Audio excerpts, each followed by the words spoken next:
this is going to be a garden experiment that I'm going to run for about 4 months, because that's how long it's going to take for the crop that we're going to be putting in here, which is going to be sorghum, to actually grow big enough for us to see the results.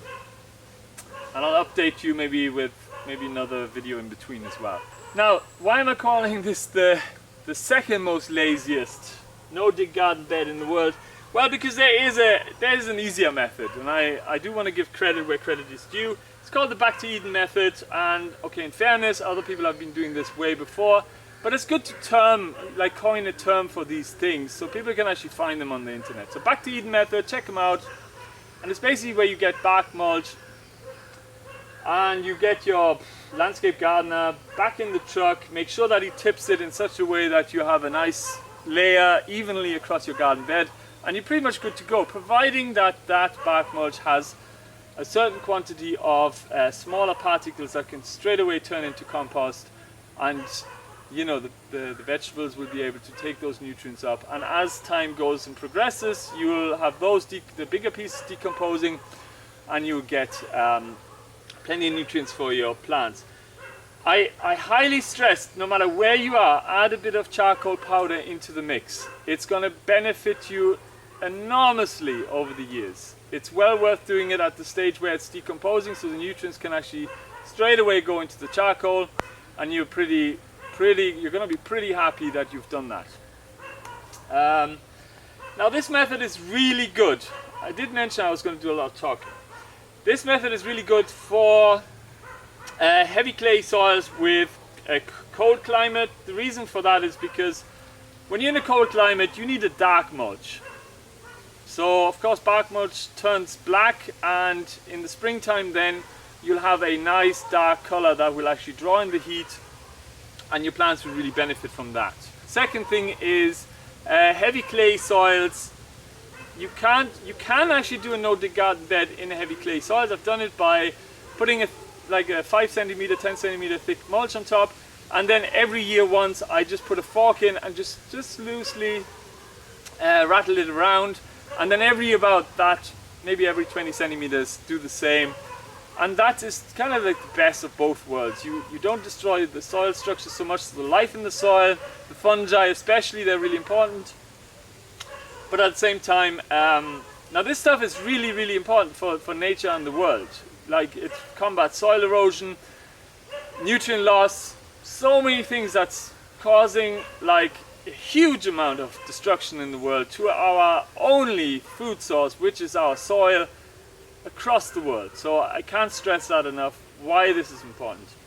So I just shake it about a bit, and then after about 8 years I have a no-dig bed. It's just the metabolism of like for instance a climate like in Ireland is so cool that these microbes and the life in the soil grows really slowly, and because the small particles of the clay, of course, it's so bound together, it's very hard to kind of dig it. And so digging, actually no digging is a misnomer, because nature does all the digging. The worms, the fungi, even the bacteria don't so much. They create a kind of a bioslime. I mentioned this before in videos, and that holds together the particles. Any kind of root that you had in there will actually dig the soil. As it rots away, it leaves behind all those passages, micro passages. So all that kind of stuff is really important. Now when you are in a tropical climate, where basically you throw down a bit of organic matter, it just rots away. You can watch it rot away basically. Within a month it's gone, and the nutrients are kept in plants, in the canopy.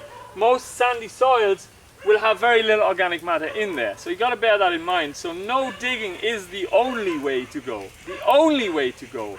Do not go for the Western approach, which works fine for about 80 years, you know, heavily digging the clay soils in the West. This is not going to work in a tropical sandy soil climate. Within 5 to 10 years you really destroyed your soil, and that's why 100,000 people, farmers, are drinking chemical fertilizers to commit suicide. This is a real fact. This is something people don't know about, and we need to bring that message out there.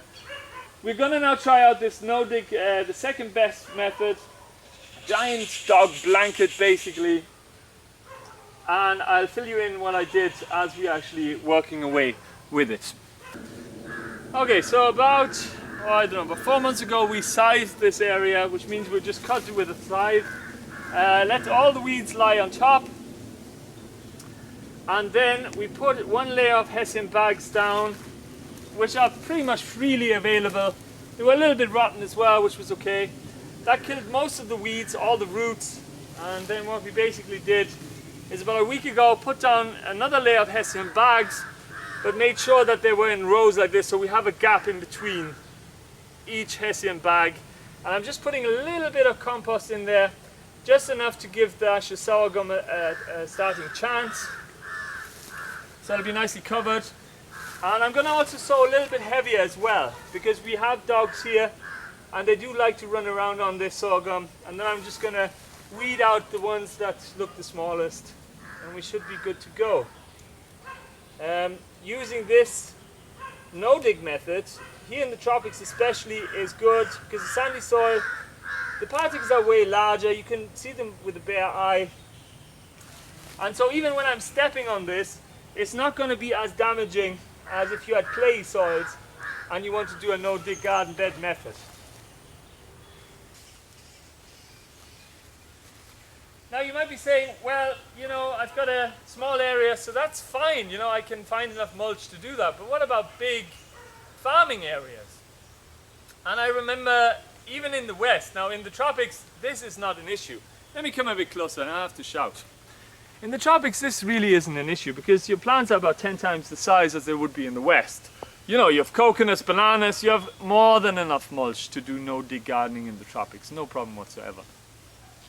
But in the West, I even, like when I was working on a large-scale farm, what I did is I grew winter grazing rye, phacelia and crimson clover.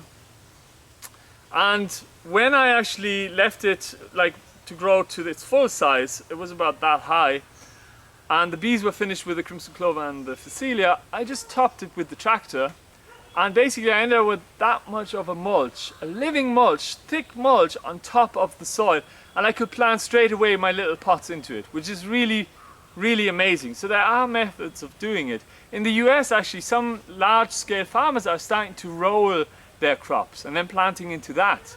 So the trend is changing, but it's just not changing fast enough, and we really need to think of ways of protecting the soil, even in modern agricultural systems. We need to switch our thinking. We need to figure out how can we protect the soil. It is the basis for a healthy life.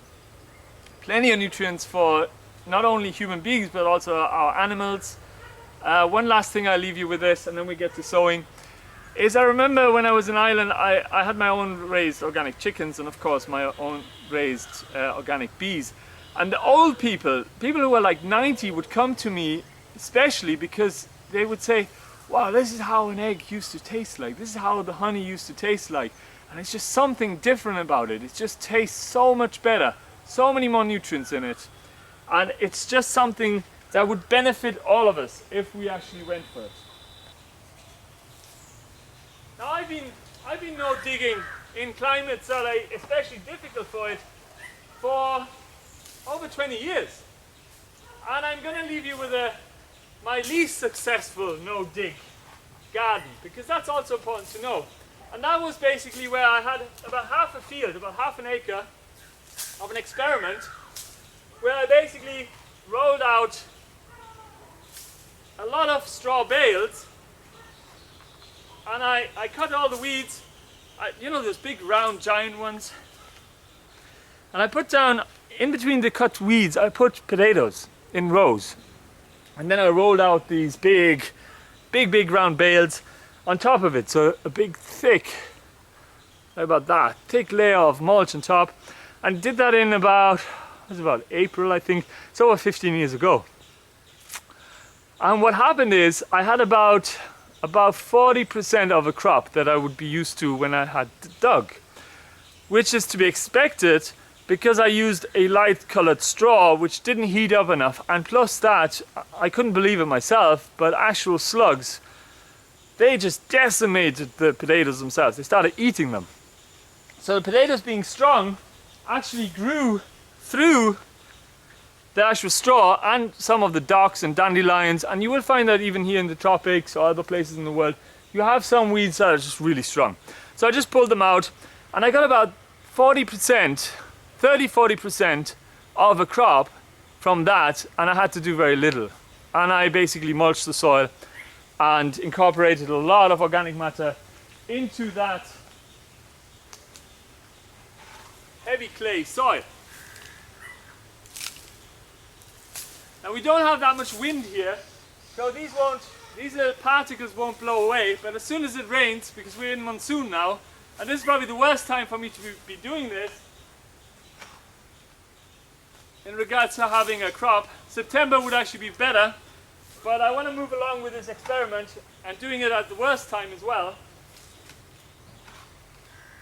But that monsoon rain will certainly wash those small particles into the soil a bit deeper, and I have put some stuff down before, so it should be okay. Now this is our first sorghum harvest.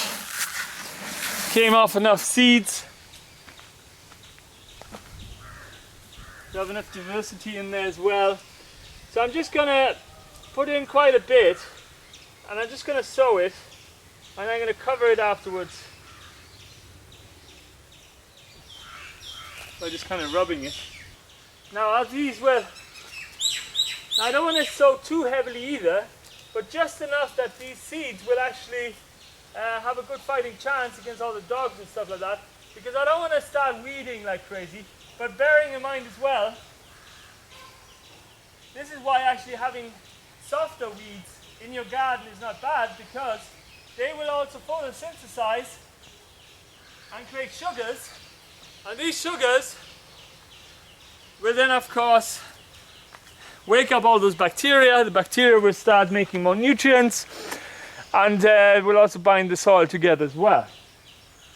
So having more of them germinate at the outset will be actually a beneficial thing, and then I can just select down the biggest ones and just keep them to be the crop. If the ants become a problem, sometimes they take away the seeds, I'll just throw a little bit of wood ash on it. That will deter them for long enough until these germinate. You don't seem to want to go for them when they germinate.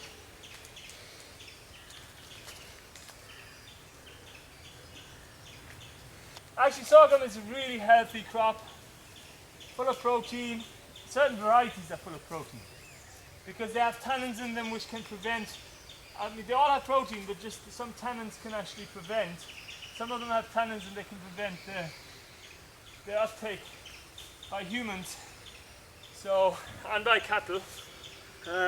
But it's a very nutritious crop. I know in for instance US, a lot of it is used for cattle feed and stuff like that, but this sorghum is actually an incredible source of great nutrients as well. Yeah, so the other thing I wanted to do at some stage is to, it's hot, to make a video on how to take off the shell like they do in Africa. There's a special method for doing that, and we're going to get to that at some stage as well on this channel. So that's it. I hope you enjoyed it. As I said, share it with your friends, like it up, and if you're new, subscribe, hit the bell and all that. So yeah, whew. Thanks for watching, and might see you in the next one.